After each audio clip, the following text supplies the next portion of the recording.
It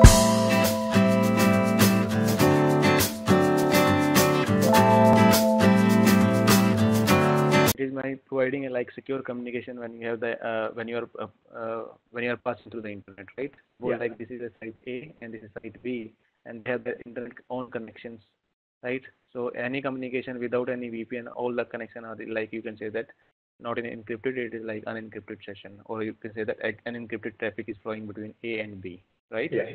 Mm-hmm. So you want to secure communication between your A and B side. Either you can mostly you will do is like taking an lease line connection, and so that they are your private circuit. But again, that is also not a like secure. But you can say that okay, this is my private action, so nobody on the internet know about that traffic, but ISP know about it, right?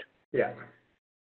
So in that case of this, like in the VPN stuff, when you're doing the secure communication on the internet links, you need a VPN, like one end of the device here and one of the end device here, right?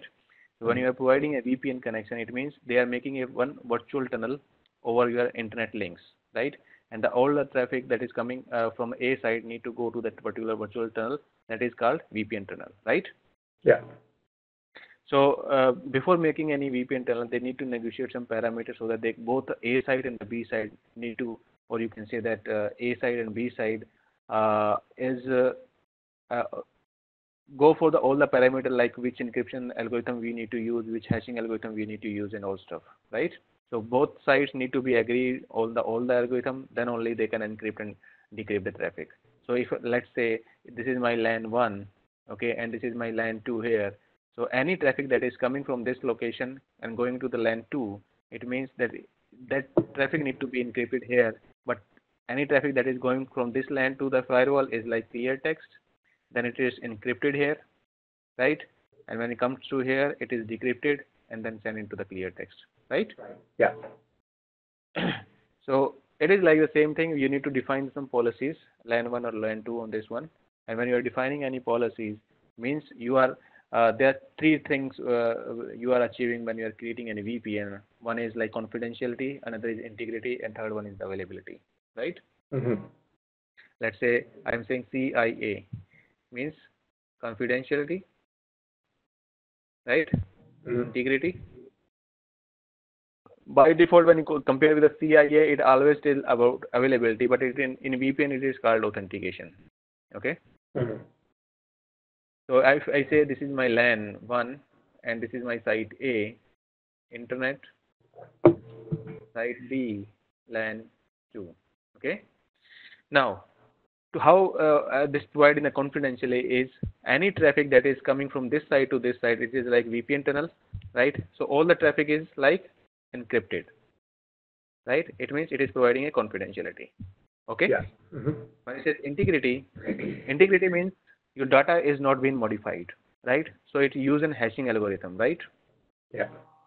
When it is using hashing algorithm, it means when they are negotiating anything, it means the data that you are sending is not being modified in between your in between the internet, right? So it means you are providing an integrity. Your data is not being modified. It means it is like providing an integrity also, right, for your data. Third one is authentication. You are making only connection to the VPN when you know that this is my peer, right? Otherwise, it will not make a peer connection. For authentication, we use two different mechanisms. That is called pre-shared key, right, and Yeah. your certificates, right, Yeah. based authentication. So it means A should trust B, or B should trust A, or you can say that A should know about B and B should know about A. Yes. Right. That's why it is called authentication. So if the pre-shared key is match on this end and this end, then only it make it make a VPN tunnel, right? So it means so whenever you're creating a VPN, it means you are achieving three things: confidentiality, integrity, and authentication. Yeah. Okay. So let's say if I say in checkpoint, there's like so not in the checkpoint, in a simple VPN, there are two types of VPNs. Mostly we can say that VPNs of two types, like site-to-site VPN Mm-hmm. and remote access VPN, Yeah. right? In remote access VPN, you can then use remote client-based VPN, right? Yeah. And you can say that client-less VPN, okay? Mm-hmm. In the client-facing VPN, you can say you can use SSL, like you can say the browser-based, right? Yeah. And this is like you need to install one of the client on the laptop side, right? Yeah. On the laptop. And when you say side to side, there is a difference between remote access and the side. When you say remote access, it means you are accessing your corporate resource from anywhere in the internal, or it is like individual user is using that corporate LAN, right? When you're saying side to side, it means you are connecting your branch to the corporate, right? Multiple user, they do not need to install the clients. They only need to install a device so they can make a connection to the corporate side. So all the traffic coming from A to B is encrypted, but not need to install on the all clients, right? The software. Yeah. Got it? Like this is the difference between side to side and the remote access. When you talk about this concept in okay, within this like static or the remote access, there are the different phases of IPsec VPN. When the IPsec VPN has been created, there are the different phases like phase 1 and phase 2, right? Yeah. The phase 1 is you can say that it is like IKE version 1, right? IKE, and phase 2 is called, you can say, the IPsec. IPsec, yeah. values. Yes. So when you say phase 1, there is again multiple method that is called main mode and aggressive mode, right? Main mode or aggressive mode is like how many packets has been exchanged in background to make I think so it was 3 packets in aggressive mode and 6 in main mode, if I remember correctly. Yeah. Yes, this is the same thing. And after building an IKE VPN tunnel, then need to negotiate for the IPsec parameters, right? Like phase 2 tunnels. Yeah. Okay. So I think you have the basic understanding. So it is like when you are creating a VPN, first it create an IKE VPN, right, based on the main mode or aggressive mode, right? And after that VPN has been created, then only your actual traffic is flown on that particular IKE VPN, right? No, that is called VPN. It means you do not need to install any software on the laptop before making connection to your firewall, right? You do not need to pre-install anything on the laptop, right? So what you are doing is it is a firewall. This is my firewall, and this is my corporate LAN, says A subnet, okay? And this is my laptop, or you can say the remote user, okay? They try to access this IP on HTTPS, right? Yeah. HTTPS and give the firewall IP. Okay. When the firewall accept, it's try to negotiate on the SSL parameters. Okay. And give you an option to provide a username and authentication. Either you can use local database here, or you can direct to the AD server for authentication. Okay. Now username and the password has been defined. Okay. And you authenticated. Then it will give you 2 options. Either you have defined some of the servers you can directly access from this one, or you can download any Connect software. Okay. These are the 2 options. When you say like browser-based connection to your corporate LAN, it means it can only support few applications that can run on, or you can say that can run only on the web browser, or you can say that browser can redirect or make a new connection, just like Checkpoint Firewall doing for authentication stuffs, right? So it means you can only access application without any client that are only browser based application, like RDP access. They can translate so that the firewall can translate to the browser based application. But suppose you have like a UDP type of application, you cannot run on the client based application. In that case, you need direct IP connectivity from your laptop to your corporate LAN, and that needs a software so that it can download all the routing tables that is required to access that particular LAN. Okay. So AnyConnect will provide actually a same Cisco VPN client. Okay. But it is like giving you 2 options. Either you cannot download. If you do not download, it means you need to publish that application on that particular URL that you are showing it to the user, and you need to define all the application, and user simply click on that application and able to access that corporate LAN. But that does not support all the application. To support all the application or seamless connectivity, just like your LAN, you need to download that software on your laptop. Okay. Got it? Got it. Yeah. So the client VPN, the client software and the AnyConnect software is basically functioning the same job, right? Yes. VPN client is now in Cisco term. This client is now not coming as a download option in the software of Cisco, right? It has been depreciated. Okay. Now it's only having the AnyConnect option that is need to be downloaded. Oh, okay. Okay. Good. Thank you. Okay, so when we talk about like phase one, it means you need to go for the authentication and all, and when phase one is up, it means you can negotiate for the phase two, that is IPsec related parameters, or like you need to define which is your encrypted domain. When it says encrypted domain, which traffic need to be encrypted, right? By default, sometimes you do not require to encrypt all the traffic between the two sides. You only say, okay, this side can access only this particular subnet in the corporate LAN. Right, so that is your VPN domain. Okay, so got my point? Yes. So when you say VPN, you have phase one, that is related to IKE, right? And you have phase two, that is related to IPsec. Okay, got my point?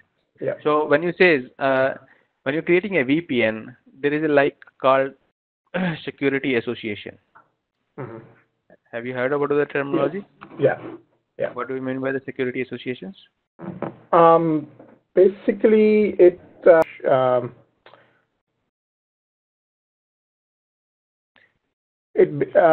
usually it's associated with your IPsec tunnel.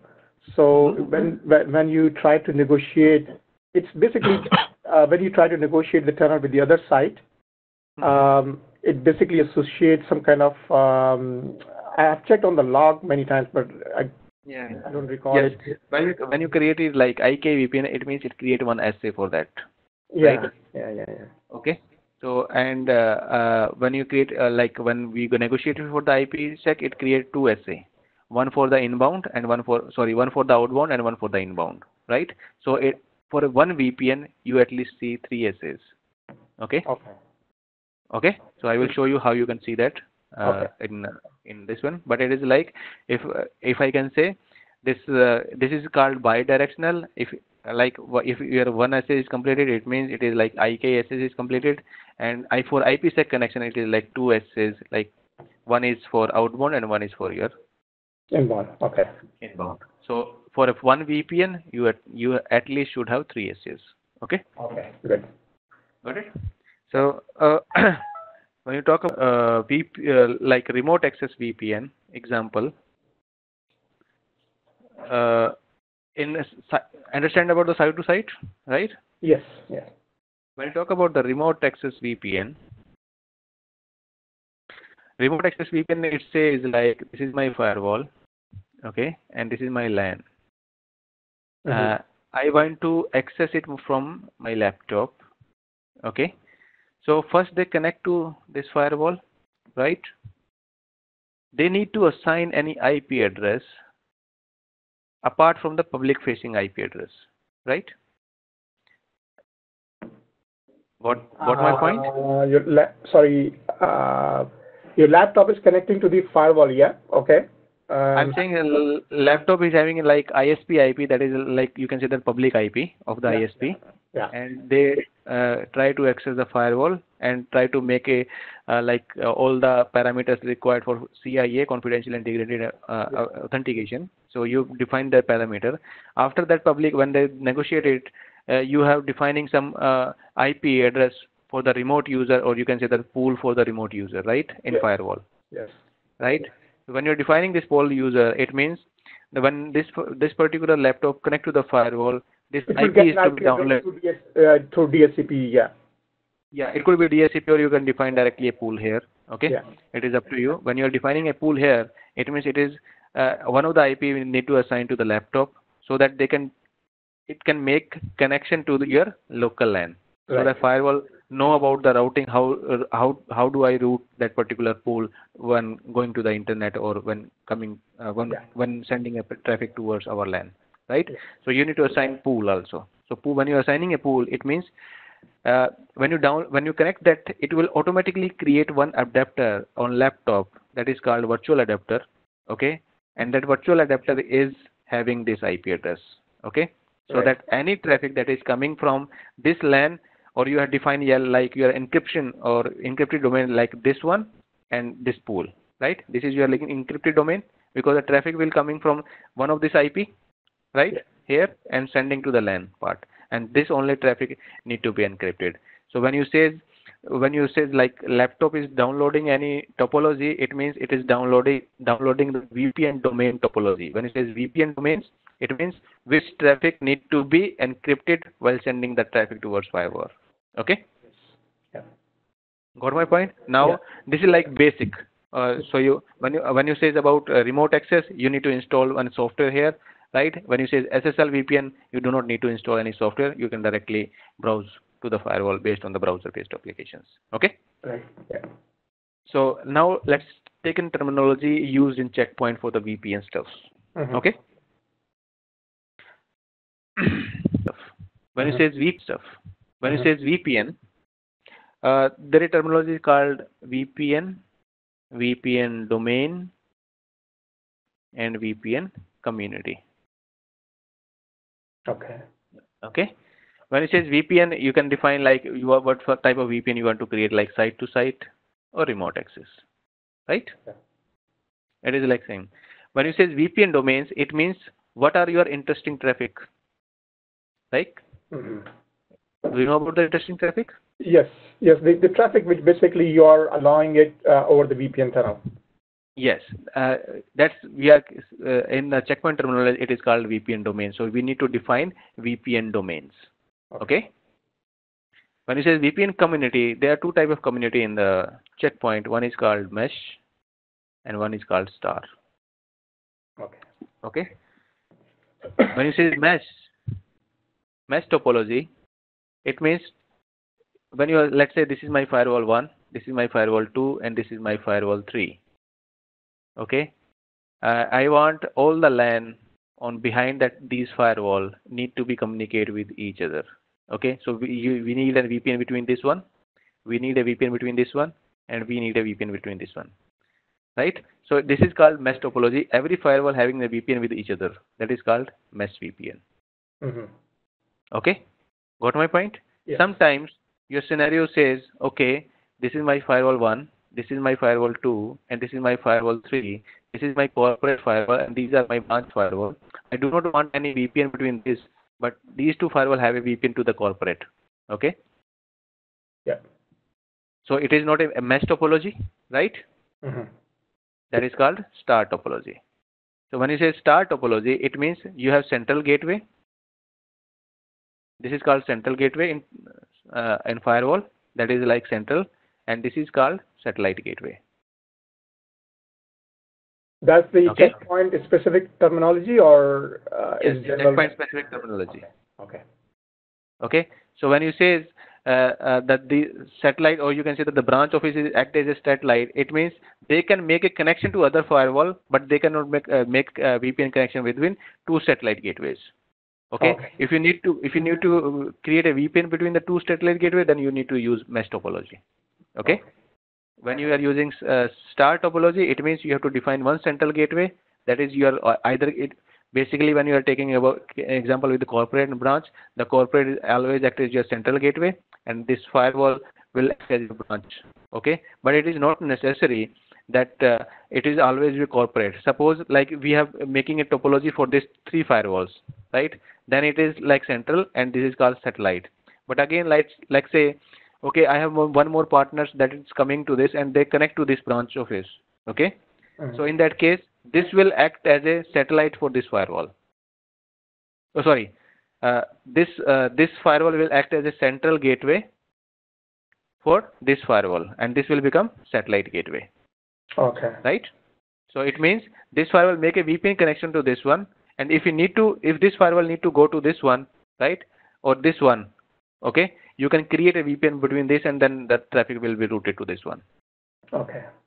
Okay. So when you say central gateway, it means you can make a VPN to that, or you can traverse the VPN. Let's say one more example with the star topology.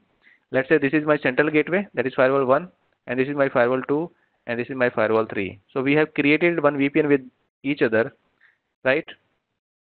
We want that the policies in the organization, it says they do not make any connection, but if any LAN that need to go to this LAN, okay, Mm-hmm. they need to traverse through the corporate. Mm-hmm. They do not make connection, but they can travel it from the gateway. So central gateway will provide a connectivity between this if you have that star topology. Mm-hmm. So you can use. If you are using direct connection, then it is called you need to maintain a mesh topology, right? Okay. Because each firewall has the VPN between this. If you are not using mesh topology, you can use star topology. But the scenario is we need to define one central gateway, and every other firewall need to connect to the central gateway. And if you need any traffic need to be routed, you can route it from this one also. Right. Okay? Now, one thing I just